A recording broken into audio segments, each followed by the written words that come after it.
তো হয়ে গেছে কোনো নিউ চ্যানেল বং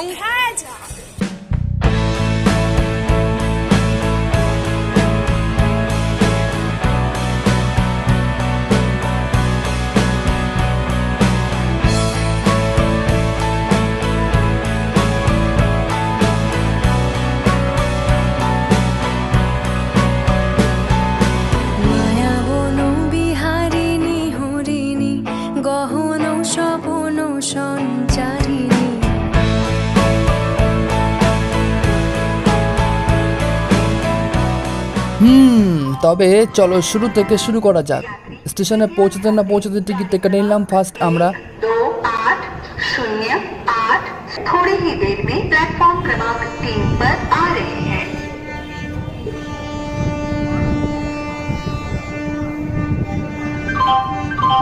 তো আজ আমরা যাচ্ছি জোড়াসাঁকো, রবীন্দ্রনাথ ঠাকুরের জন্মস্থান যেখানে, ওইখানে আমরা যাচ্ছি।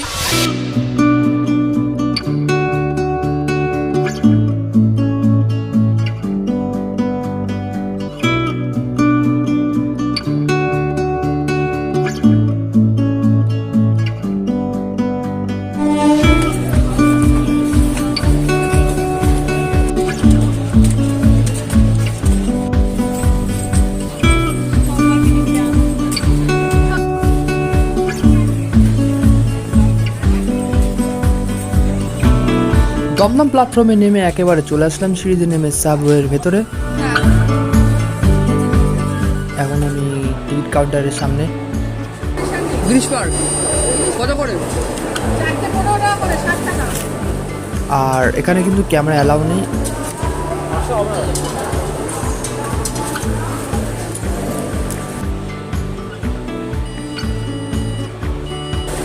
ব্যাগটা আসবে, দেখো টাকাস করে, এটা আমাদের ব্যাগ। এটা ধর।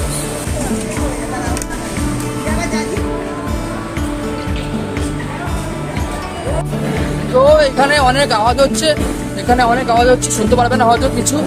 আমরা টুকটুক করে চলে এসেছি মেট্রো স্টেশনে, টিকিট কেটে প্ল্যাটফর্মে দাঁড়িয়ে আছি, ট্রেন আসছে।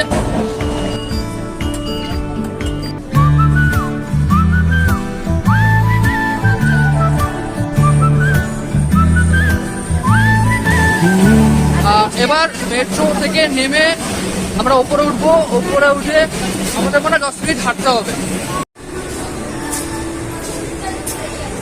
ও শাড়ি পরেছে, ভালো লাগছে।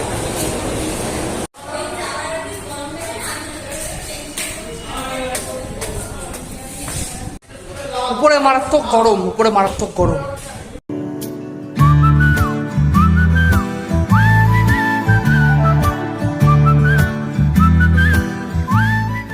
তো হ্যালো গাইস, চলে এসেছি আমরা একদম জোড়াসাঁকো ঠাকুর বাড়ির সামনে। আরে জোড়াসাঁকো ঠাকুর বাড়িটা পুরো একদম এই শপিং মলটার ঠিক অপর সাইডে, জুডিও যে শপিং মলটা রয়েছে এর ঠিক অপর সাইডে রয়েছে। তো চলো এবার ভেতরে ঢোকা যাক।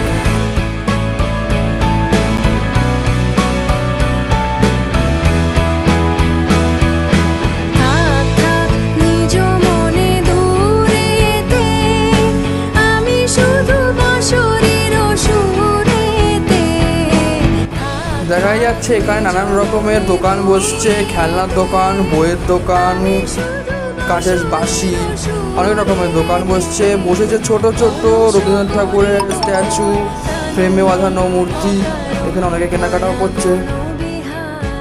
আজ এখানে দেখতেই পাচ্ছ অনেক লোকের ভিড়।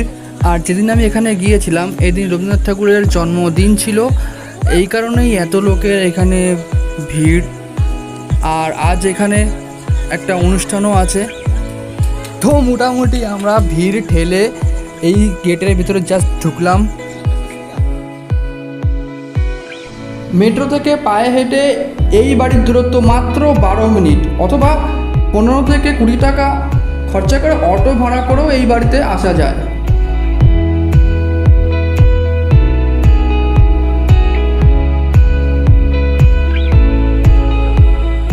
শোনা যায় এখানে আগে জাঁকজমক করে দুর্গাপুজো পালন করা হতো। এই দেখো এখানে রয়েছে রবীন্দ্রনাথ ঠাকুরের একটা স্ট্যাচু, যেখানে সবাই পরাচ্ছে মালা।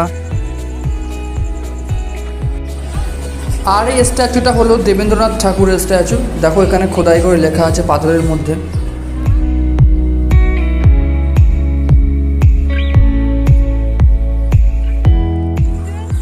এবার আমি আর আমার বোন ঢুকে যাচ্ছি এই বিল্ডিংটার ভেতরে।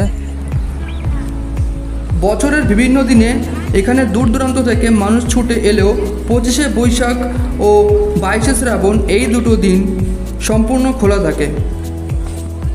ঢুকে যাচ্ছি আমি ভেতরে, তোমাদের সব এক এক করে দেখাবো। এই দুটো দিন ছাড়া এখানে প্রবেশ মূল্য জন প্রতি 20 টাকা, কিন্তু 25শে বৈশাখ ও 22শে শ্রাবণ কোনো রকম প্রবেশ মূল্য লাগে না।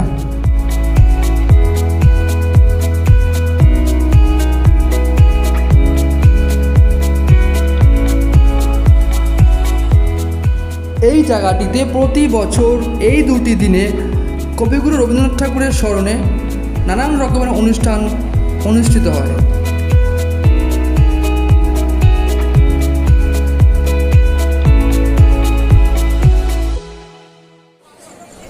দেখো এই জায়গাটা কিন্তু অনেকটাই বড়, তো সেই কারণে আমাদের ঘুরতে একটু সময় লেগেছে, সব কিছু শ্যুট করতে পারিনি, কারণ লোকের ভেতরে এত চাপাচাপি হচ্ছে, আমি ক্যামেরা ঠিকঠাক করতে পারছি না।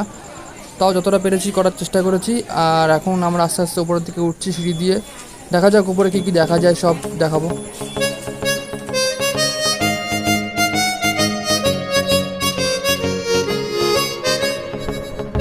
কোনো এক সময় রবীন্দ্রনাথ ঠাকুর এই বাড়িতে চলাফেরা করতেন। তার জীবনের প্রত্যেকটি সময়, প্রত্যেকটি স্মৃতি এই বাড়ির প্রতিটি কোণায় দেখতে পাবে।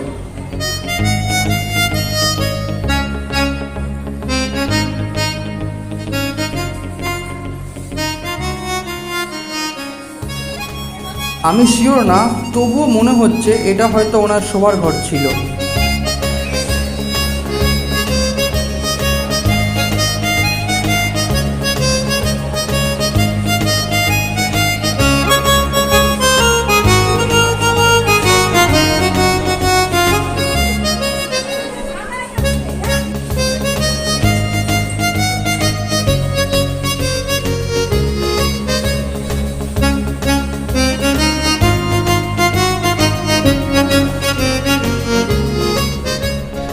এখানে রয়েছে রবীন্দ্রনাথ ঠাকুরের লেখা কিছু বই, তার কিছু ব্যবহৃত আসবাবপত্র, তার কিছু ছবি।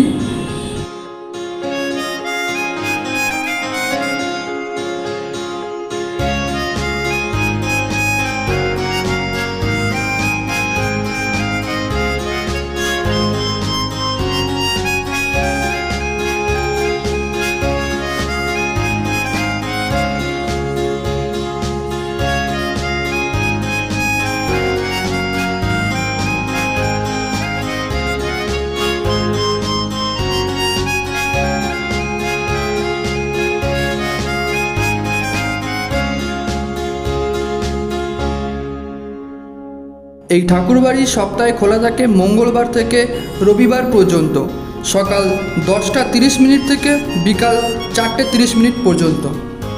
আমি আবারও বলছি, যদি তোমরা কেউ ভিডিও ও ফটো তোলার জন্য এসে থাকো তাহলে 22শে শ্রাবণ ও 25শে বৈশাখ এই দুদিনে এসো। অনেকটা বড় এরিয়া, এখনও ঘুরে শেষ করা যায়নি। এতক্ষণ ধরে ঘোরাঘুরি করার পরে একটুখানি বসে টিফিনটা করছি। টিফিন তো না, অ্যাকচুয়ালি গলাটা ভেজাচ্ছি। ভিডিওটা ভালো লাগলে একটু লাইক, কমেন্ট, শেয়ার আর সাবস্ক্রাইব করে দিও। 1K কাছাকাছি প্রায় চলে এসছে। টাটা।